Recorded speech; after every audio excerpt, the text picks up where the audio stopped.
Ayan, isang magandang gabi po sa inyong lahat mga kaibigan. No? Salamat sa lahat ng mga tagapakinig sa programang ito, Alex Aswang Stories. Bago tayo magsimula mga kaibigan, meron lamang po akong ibabahaging kaunting kaalaman regarding po sa ating mga uploads. No? Ganito po kasi yun, nung nagka-problema po tayo sa ating channel, marami po ang dinilit na mga videos ko. No? Kasi yung mga videos na yun, pare-pareho yung thumbnail, which is hindi pala siya pwede kay YT. No? So ang nangyari, nung tinignan ko yung mga video na yun, pare-pareho nga yung thumbnail. Yung mga intro ba guys na pare-pareho lang lahat, yun po yung bawal pala yun. Oo, kasi napagkamalan na AI. Pero yung sa akin, hindi po yun AI kasi gawa ko mismo yun. Ang problema, na-detect siya as parang AI. So ang nangyari guys, marami akong dinilit na mga video. 2025, 2026 at saka yung iba 2024 dinilit ko po. Tapos yung mga luma na mga compilation videos, tinanggal ko po yun lahat, no? Sayang yun kasi may mga sender, di ba? Ang ginawa ko ngayon, aayusin ko yung mga yun guys. Siguro may mga edit siya, tapos ibabalik ko siya dito sa channel. Yun naman pong mga mahahaba na mga story na tinanggal ko, ita-transfer ko naman siya doon sa marathon na channel natin. So pag may marinig po kayo guys na parang narinig ko na ito dati yun na po yun siya. Oo, kasi tinanggal siya sa aking channel para maging maayos, ibabalik ko rin siya. So pag may marinig kayo, yun lang po ang kwan ko. Ipapaalam ko sa inyo na binalik ko lang siya. Actually wala na yun siya sa channel ko. Pero sayang naman po kasi kapag itapo na lang natin yun, di ba? Tapos may mga sender yun guys. So very unfair naman kung hindi natin siya ibabalik dito sa channel para marinig naman po ng iba. Lalong-lalo na yung mga hindi pa nakapakinig ng mga kwento na yun, di ba? Agree ba kayo sa akin guys? 'Di ba sayang naman kasi kung tapo na lang natin, 'di ba? Kasi before ko 'yun dinilit, sinecure ko muna yung copy. Tapos ayun na nga, may nababasa ako na ayun, naulit na daw, tama po kayo kasi nga tinanggal at saka binalik. So, 'yun lang po mga kaibigan at saka sana maintindihan niyo 'yun, no? So, 'yun lamang po mga kaibigan. Sana naintindihan po ninyo. Maraming salamat at magsimula na po tayo. Magandang araw o gabi po sa inyo, Kuya Alex. Tawagin niyo po ako sa pangalang Marie. Ang kwentong ibabahagi ko ay karanasan ni Lola kasama ang kaibigan niya. Nangyari po ito ilang dekada na ang nakalilipas. Sa probinsya po ito ng Mindanao. Nagdadalaga siya ng mga panahong iyon. At ilang buwan pa lamang magmula nung lumipat sila sa naturang lugar. Ayon sa aking nanay, si Lola ay napakaganda pong dalaga. Marami pong mga lalaki ang nagkakagusto sa kanya na nagmumula sa mga karatig lugar, maging mga kapitbahay niya. Subalit walang lalaki ang nagkaroon ng lakas loob na manligaw sa kanya pagkat mayroong isang rason.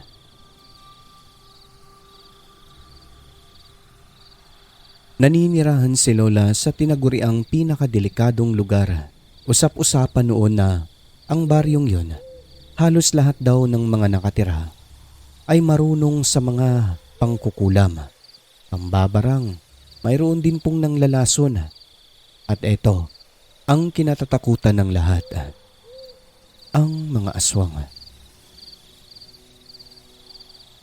Totoo raw talaga ayon kay Lola na maraming dayo sa lugar nila at doon naninirahan kasama ang mga pamilya nito. Ngunit natatawa siya kung saan nagmumula ang mga tsismis at haka-haka ng mga tao na marami di umanong kababalaghan sa kanilang baryo. Hindi raw po totoo yun. Kasi simula nung tumira sila sa naturang lugar, ay wala naman po silang napansin na mayroon daw aswang. Gaya ng ibang lugar, payapa at tahimik na namumuhay ang mga tao sa kanila. Mayroon si Lola na isang manliligaw doon na taga-karatig baryo. Tawagin natin sa pangalang Nito. Isang gwapong binata pero matanda sa kanya ng ilang taon. Misteryoso ang taong ito. Tahimik lang. Umaakyat siya ng ligaw kay Lola tuwing 6:00 ng gabi. Bihirang-bihira lang ito magpakita kapag araw. Ang manliligaw ni Lola ng mga panahon na yon ay maraming mga lalaki. Nasa mga 7 hanggang 9 na bilang. Ang iba kabaryo nila, ngunit karamihan mga taga-karatig lugar pa. Isang gabi, Kuya Alex, umakyat ng ligaw si Jessie na may kasamang taga-gitara. Maya-maya ay dumating naman si Nito. Umalis yung dalawa. Si Nito naman ang inasikaso ni Lola kasi tapos na yung dalawa. Nagtaka si Lola dahil wala pang 10 minuto ay nagpaalam agad si Nito. O bakit ka uuwi agad? Di ba nagtatagal ka naman? Gusto ko lang ihatid sa iyo itong bulaklak. Sige, mauna na ako. Mag-iingat ka ha. Umalis na si Nito. Nung pumasok na si Lola sa loob ng bahay nila, di nagtagal ay nakarinig sila ng mahinang sigaw ng mga tao. Parang mga lalaki ang boses. Kinabukasan, Kuya, nagulantang ang mga tao sa kanilang natuklasan. May natagpuan na 2 lalaking patay sa gilid ng kalsada. Naghinala ang aking lola. Hindi kaya sina Jessie yun? Hindi nga siya nagkamali. Pagkat si Jessie nga po at ang kaibigan nito ang namatay o pinatay. Tulad ng gitara, wasak na ang tiyan ng dalawa at nawawala ang ibang parte ng lamang loob. Ang sabi ng mga nag-imbestiga na mga kinauukulan, mukhang inatake ng mabangis na hayop. Pero duda ang karamihan sa pahayag na yon dahil wala naman makakagawa ng ganun kabrutal. Kundi ayon sa matatanda, aswang lang.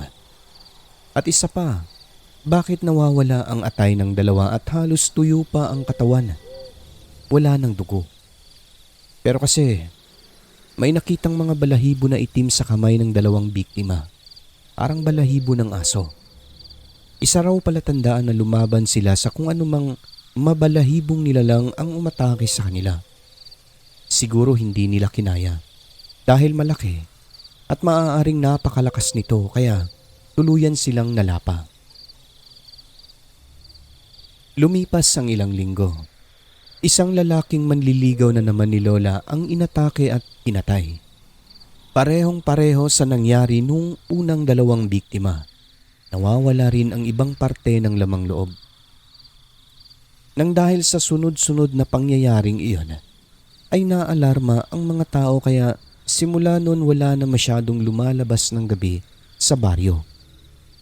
Ayon sa matatanda, umaatake na naman daw sila. Lumipas lang ang isang buwan. Meron na naman inatake. Lalaki pa rin na manliligaw ni Lola. Kapansin-pansin na lahat ng mga biktima ay puro manliligaw ni Lola. Nang dahil sa pangyayari, Kuya Alex, pinagdududahan ang pamilya nila Lola na aswang. Nangiilang tao doon. Kasi nga, mga bago lang sila sa lugar. Isa sa mga rason nila, lahat daw ng mga manliligaw ni Lola ay pinatay. Mabilis kumalat ang balita. Nang dahil doon, yung iba pang manliligaw ni Lola ay hindi na tumuloy maliban na lang sa isang lalaki, si Nito. Sa lahat po ng manliligaw niya, si Nito lang talaga ang hindi natinag sa mga bali-balitang may gumagalang aswang at pumapatay pa ng tao. Hindi ka ba natatakot nito? Kasi mag-aalas 9 na ng gabi, nandito ka pa. Bakit naman ako matatakot? Di ba pinagkamalan na kaming aswang dito eh. Hindi mo ba nabalitaan ang mga pangyayari dito sa aming baryo? Nabalitaan naman. Yung mga manliligaw mong pinatay? Naniniwala ka bang aswang ang gumawa nun sa kanila? Hindi ko alam nito pero may mga nawawalang lamang loob sa kanila, di ba? Walang makapagsabi kung ano talaga ang nangyari sa kanila. Pero kung ako ang tatanungin mo, masasabi kong tao lang din ang pumatay sa kanila. Baka may mga atraso sila, kaya pinatay o maaaring inatake sila ng mabangis na hayop. Kailan mo ako sasagutin? Hindi ko pa masasabi ngayon nito. Alam mo naman yun, di ba? Tumango si Nito, Kuya Alex, tapos umalis. Nagpaalam siya kay Lola. Gabi na raw. Lumipas ang ilang araw. Isang hapon, inaya si Lola ng kaibigan niya na manguha ng bayabas sa may balon. Agad naman nilang tinungo. Pagdating doon, mayroong abandonadong bahay sa hindi kalayuan. May narinig silang ingay na parang kung ano sa loob nito. Dala ng pagtataka ay kanila itong tinungo dalawa at dahan-dahan na sumilip sa siwang kung saan nagmumula yung tunog. Gulat na gulat sila kasi may nakita sila sa loob na isang nilalang na maihahalin tulad po sa aswang. Ayon kay Lola, mayroon itong nilalantakan na katawan ng tao. Parang bata dahil maliit lang. Sa takot ay agad na umatras ang dalawa na dahan-dahan at maingat upang hindi marinig ng aswang na noon ay nakatagilid ang posisyon pagkasilip nila. Pagkatapos ay dali-dali silang tumakbo pa uwi. Paglingon nila sa naturang bahay, sa di inaasahan ay nakita nila ang aswang na noon ay nakatingin sa kanila sa may bintana. Kalahati lang ng mukha ang nakita nila. Ang paraan ng pagsilip nito ay bahagyang nakatago. At dahil malayo-layo na sila noon, sumigaw na sila at tumakbo ng mabilis ng walang tigil. Hindi alintana ng dalawa ang kanilang mahabang bestida dahil na rin sa takot na baka habulin sila at maabutan tapos kakainin ng aswang, ngunit hindi naman sila hinabol. Tinignan lang daw sila. Hanggang sa makarating sila sa bahay nila Lola. Nagulat naman ang mga magulang ni Lola, kaya sinalubong nila ang mga ito dahil umiiyak. Anong nangyari sa inyo? Bakit kayo tumatakbo? Nay, may nakita po kaming aswang. Parang may kinakain po. Saan? Doon po sa abandonadong kubo sa baba. Parang tao po yung kinakain eh. Parang bata. Ano? Suka sila ng suka silang dalawa ng kanyang kaibigan. Hindi raw nila masikmura ang kanilang nakita sa ginagawa sa tao. Isang batang sa tansya nila ay 5 o 6 na taong gulang pa lamang na noon ay nilalantakan ng nilalang. Parang sasabog ang kanilang dibdib noon sa lakas ng kabog. Nagpatulong sila sa mga kapitbahay na kahit malalayo ay pinuntahan nila isa-isa hanggang sa sabay-sabay nilang tinungo ang lugar na sinasabi nila Lola. Wala silang nadatnan na aswang doon, taliwa sa sinabi nila Lola. Hindi rin nila nakita yung sinasabing tao na nilalantakan ng nilalang. Ngunit may mga bakas ng pulang likido sa sahig ng kawayan. Alatandaan din na posibleng totoo nga ang sinasabi nila Lola. Pero sa kasamaang palad kung sino man ang batang iyon ay hindi po nila natagpuan. Hindi nila nakuha ang pangalan at hindi nila nalaman kung saan ito dinala ng aswang dahil nawala naman yung mga patak ng dugo. Dito na naniwala ang pamilya nila Lola tungkol sa usap-usapan at chismis na ang baryong nilipatan nila ay may mga aswang na naninirahan. Nang dahil po sa kagimbal-gimbal na pangyayaring iyan, nagbabala ang mga matatanda sa lugar na kung maaari ay huwag na munang lumabas ng bahay kapag madilim na dahil mayroon na namang mangtas na gumagala. Ayon po sa kanila, Kuya Alex, dati na itong nangyayari sa baryo noon. Pero hindi mahuli-huli dahil tingin nila ay magkakasabwat lang at magkakakilala na baka yung kinakausap daw nila ay baka aswang na. Dati mga hayop lang naman daw ang pinapatay. Pero katagalan, hindi na. Makalipas ang ilang araw ay napag-alaman na may batang nawawala sa kalapit sityo. Isang batang bigla na lang daw naglaho nang utusang mag-igib ng tubig. Malamang sa malamang, yun daw yung batang nakita nila Lola na nilalantakan ng aswang sa loob ng abandonadong kubo. Tuwing sasapit ang dilim, kinikilabutan na si Lola. Nagkaroon sila ng trauma mula nung maranasan nila ang kahindik-hindik na pangyayaring iyon. Ang kaibigan niya, taga roon lang din eh. Pero hindi makapaniwala na pati siya ay makakasilay ng aswang na kumakain talaga ng tao. Na buong pag-aakala niya ay isang kwento lamang ang mga ito. Nang dahil doon, pinausap nila Lola ang kanilang mga magulang. Nay, mabuti pang lumipat na lang siguro tayo sa ibang lugar. Totoo naman pala yung mga chismis dito eh. Nakita ko po talaga, may aswang po talaga, Nay. Hindi madali yun, anak.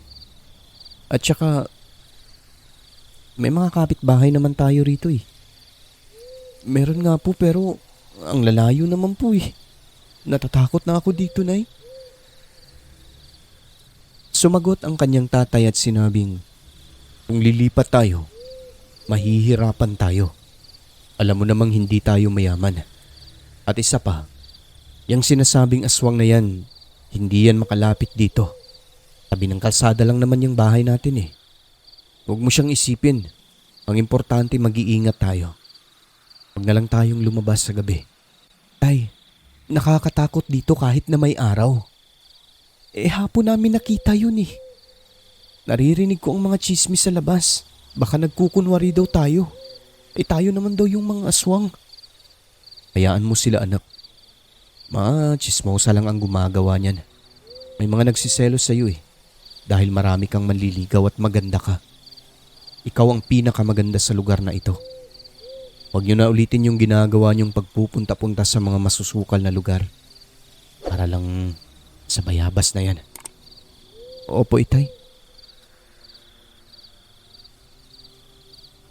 Magmula noon, ang tatay niya ay nagtanong-tanong sa mga kakilala niya sa dati nilang tinitiran. Hanggang sa mayroon itong nakausap na magaling na albularyo. Binigyan sila ng mga proteksyon sa katawan tig-isa-isa bawat miyembro ng pamilya. Magmula nung nagkaroon sila nito, pati na ang kanilang bakuran. Katakatakang hindi na nagpakita ang misteryosong lalaking manliligaw ni Lola. Ilang linggo na ang lumipas. Wala pa rin, buwan. Hanggang sa may inamin ang kanyang kaibigan na si Cora. Huwag daw sana magalit si Lola kasi may sasabihin ito at tibubunyag. Ano yun? Si Nito kasi nanliligaw sa akin eh. Hindi naman ako magagalit, no? Kaya pala hindi siya nagpapakita na. Okay lang ako. Alam mo kasi, Cora, sabi ko sa kanya noon, hindi pa ako handa na pumasok sa mga ganyang bagay. Mga bata pa tayo. At ikaw, dapat ganyan din ang gawin mo. Alam mo bang yun ang dahilan kaya siya hindi na tumuloy sa panliligaw sa akin? Kaya siguro ikaw na lang yung niligawan niya. Ang pangit na rin kasi ng tingin ng mga tao sa akin. Alam mo naman, di ba? Ilan sa mga lalaking nanligaw, bigla na lang pinatay, di ba? Mga aswang daw ang pumatay at kaming pamilya ang pinaghihinalaan. Ikaw, naniniwala ka ba na aswang ako? Hindi, no? Kung aswang ka, bakit kumakain kayo ng asin dyan? Bakit naman ako maniniwala, di ba? Salamat, kaibigan. Katunayan, ito oh. Meron na kaming mga proteksyon sa aswang. Bigay ito ng albularyo kay tatay. Inausap niya doon sa dati naming lugar. Nang makita ng kaibigan ni Lola ang bagay na yon, ay nagtanong ito kung pwede rin ba siya makakuha ng ganon. Tinanong ni Lola ang kanyang tatay at ang sagot nito, tamang-tama sa susunod na linggo ay bababa siya. Hihingi pa raw siya ng isa para sa kaibigan ni Lola. Maraming salamat po, Tito. Saka ka na lang magpasalamat kung may dala na ako. Sige po, Tito.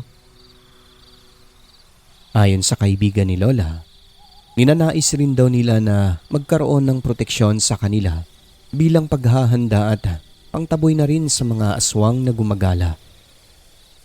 Nagsuwestyon naman ang tatay ni Lola.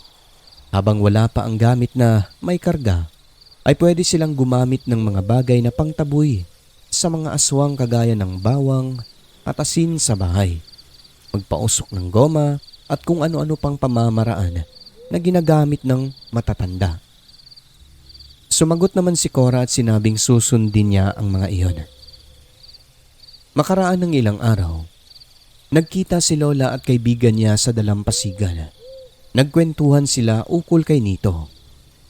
Ang sabi ni Cora, nitong mga nakaraang gabi, sobrang iritado umano ng lalaking yon. Hindi man daw sinabi ang dahilan. Basta bigla na lang nagalit at umalis. Halata raw sa mukha nito na balisa at parang wala sa sarili sa tuwing pupunta sa kanila, tapos hindi na siya nagtatagal kagaya ng mga nauuna. Sayang daw kasi gwapo pa naman. Malapit na raw sana niyang sagutin kaso natatakot siya dahil parang may tinatagong ugali. Ang hindi batid ni Cora, hindi lang pala basta ugali ang tinatago nito. Isang araw, Kuya Alex, ayon sa kwento ni Lola, bigla na lang daw naglaho si Cora. Nagtaka na lang ang mga magulang nito isang gabi. Hindi na bumalik. Nangihi lamang daw yun sa labas. Ang naroon na lang sa kwarto niya ay ang kanyang proteksyon na hindi pala niya sinuot. Ilang araw nila itong hinanap. Haka-haka ng iba, baka pinatay na daw ng aswang kagaya ng ibang biktima. Nang dahil doon ay sinuyod nila ang mga masusukal na lugar, ngunit wala po silang nakita.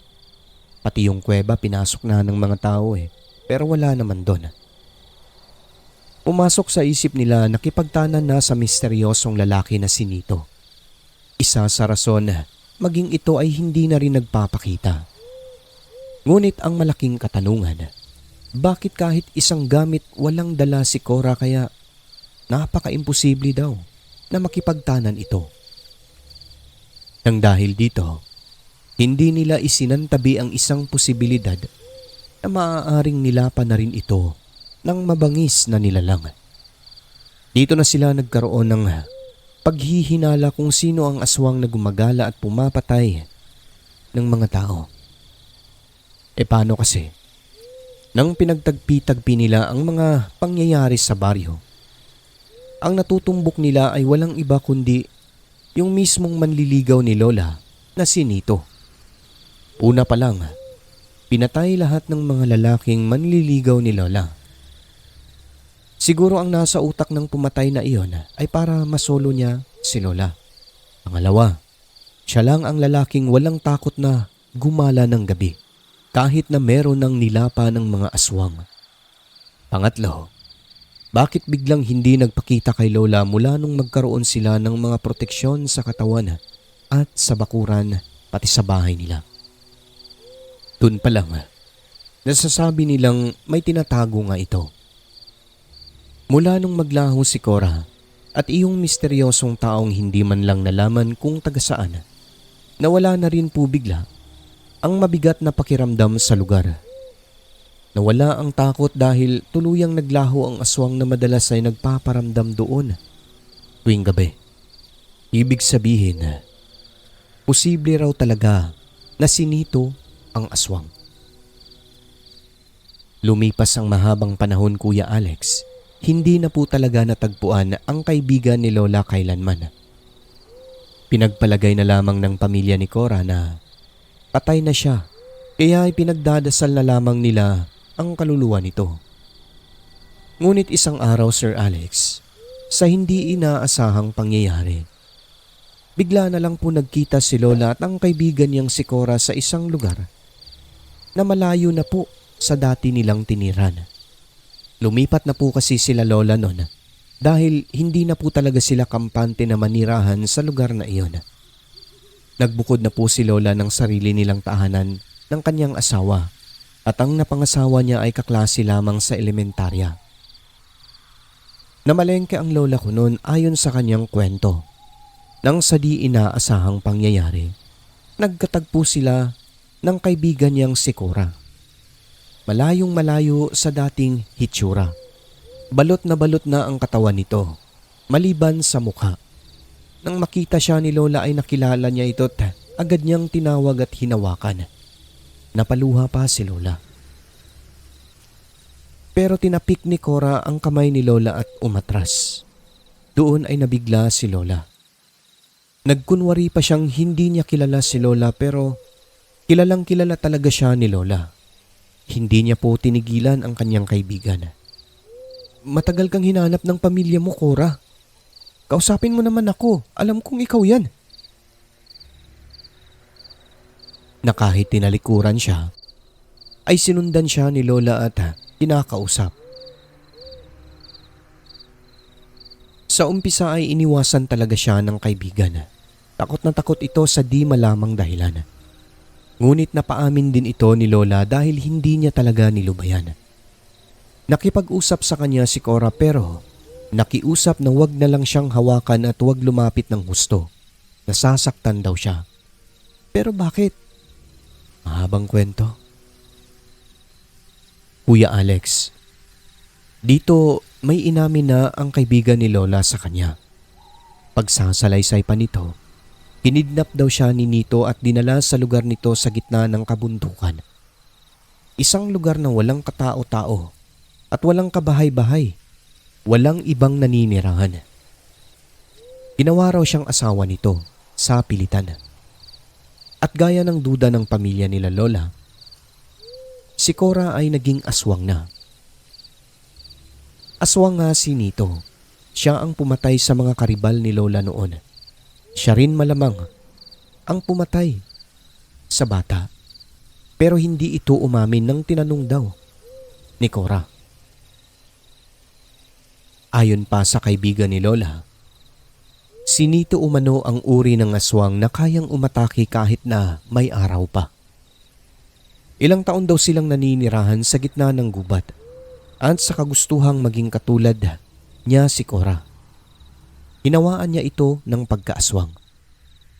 At nung naging ganap na aswang na ang kaibigan ni Lola, kumakain na rin ito ng mga hilaw na lamang loob at dugo. Dinadalhan daw siya ni Nito mula sa mga biktima nito sa kabayanan. Lamang loob at dugo na nakasilid pa sa plastik.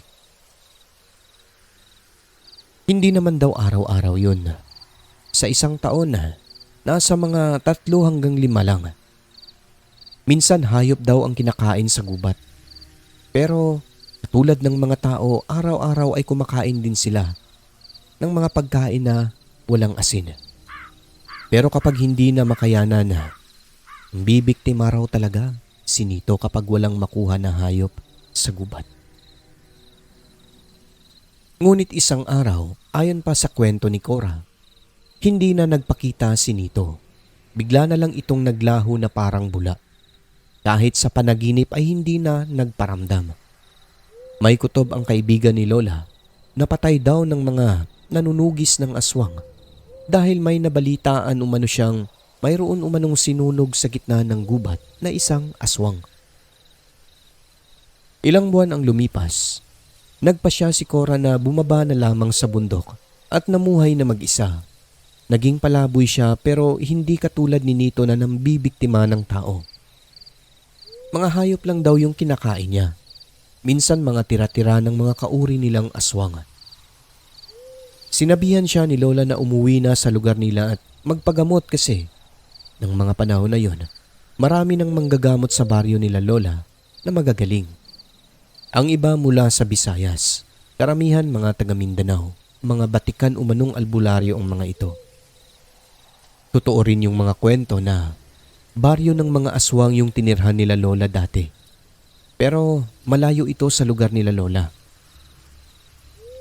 Totoo rin yung mga kwento-kwento dati na may baryo ng mga aswang na malapit sa lugar nila Lola. Yun daw ang binansagan ng matatanda noon na pinakadelikadong lugar dahil halos lahat ay mga aswang. At yun na nga po, nakumbinsi ni Lola ang kanyang kaibigan Kuya Alex. Umuwi ito sa lugar nila pero matagal pa bago nakapagdesisyon na magpagamot. Ngunit matapos nun, nabalitaan na lang din ni Lola na wala na ang kanyang kaibigan. Namatay daw po ito habang ginagamot. Naging malala raw bigla ang kanyang sitwasyon. Parang dahil daw po yun sa kanyang pagkaaswang. Kaya nung kinakalas daw ng albularyo, bumalas din ang kanyang kaluluwa, dahilan na namatay si Cora.